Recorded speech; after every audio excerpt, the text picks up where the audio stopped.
Hai, hal tabu nih. Mengenai tentang hal tabu di negara Palestina, kita tidak bisa lepas akan konflik Israel-Palestina dan juga agama samawi yang ada, yaitu Islam, Kristen, dan Yudaisme. Perlu digarisbawahi juga bahwa konflik Israel dan Palestina bukanlah konflik agama, tapi konflik perebutan tanah wilayah, dan sejarahnya itu cukup panjang. Perlu diketahui pula bahwa penduduk Palestina bukan hanya beragama Islam, tapi ada juga yang beragama lain, utamanya Yudaisme. Tapi dalam hal ini, hal tabu nih tidak membahas tentang politik dan konflik yang ada. Tapi channel Hal Tabu nih akan membahas tentang hal yang sebaiknya jangan dilakukan saat berkunjung ke Palestina. Yang Hal Tabu nih rangkum, yang link sumbernya kami simpan di deskripsi. Dan berikut hal yang sebaiknya jangan Anda lakukan bila berwisata atau berkunjung ke Palestina.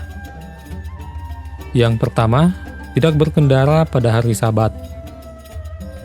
Para wisatawan sebaiknya tidak pergi atau berkendara ke daerah Yahudi ultra-ortodoks pada hari Sabat, yaitu mulai saat matahari terbenam pada hari Jumat hingga hari Sabtu. Penduduk setempat akan sangat memperhatikan dan menghormati waktu Sabat mereka. Berkendara di daerah tersebut pada hari Sabat dapat menyebabkan mobil atau kendaraan Anda biasanya akan dilempari batu oleh penduduk setempat. Yang kedua, hindari berlaku tidak sopan.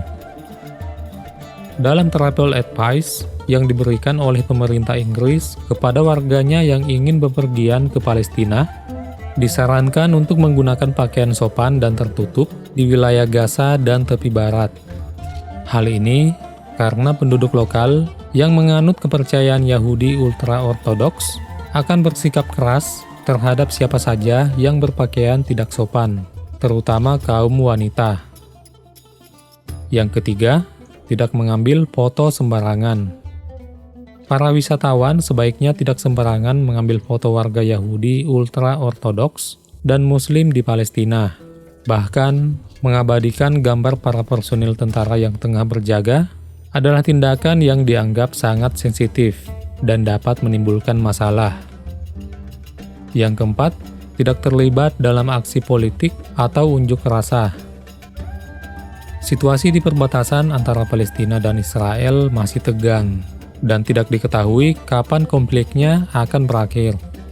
Wisatawan yang terlibat dalam aksi politik atau unjuk rasa di Palestina bisa ditangkap, ditahan, atau bahkan ditembak oleh pasukan Israel yang beroperasi di sana. Yang kelima, hindari tidak membawa data pribadi yang asli atau fotokopi data pribadi. Selama berada di Palestina, disarankan agar wisatawan selalu membawa data pribadi yang asli dan disarankan memiliki fotokopi data pribadi kemanapun wisatawan akan pergi. Hal ini bertujuan untuk menghindari kehilangan dokumen penting sehingga memudahkan dalam hal apapun yang terjadi selama perjalanan di sana. Yang keenam, tidak makan dan minum di tempat umum saat bulan Ramadan. Jika berkunjung ke Palestina pada bulan Ramadan, sebaiknya hindari makan, minum, dan merokok di tempat umum. Walaupun minuman beralkohol masih tersedia di beberapa penginapan dan restoran, tetapi meminumnya di tempat umum bisa menimbulkan pelanggaran. Itulah 6 hal yang sebaiknya tidak dilakukan saat berkunjung ke Palestina. Semoga informasi ini dapat membantu wisatawan dalam merencanakan perjalanan ke Palestina dengan aman dan nyaman. Semoga video ini bermanfaat juga bagi Anda yang hanya sekedar ingin tahu saja. Terima kasih telah menonton, dan kita ketemu di hal tabu nih lainnya.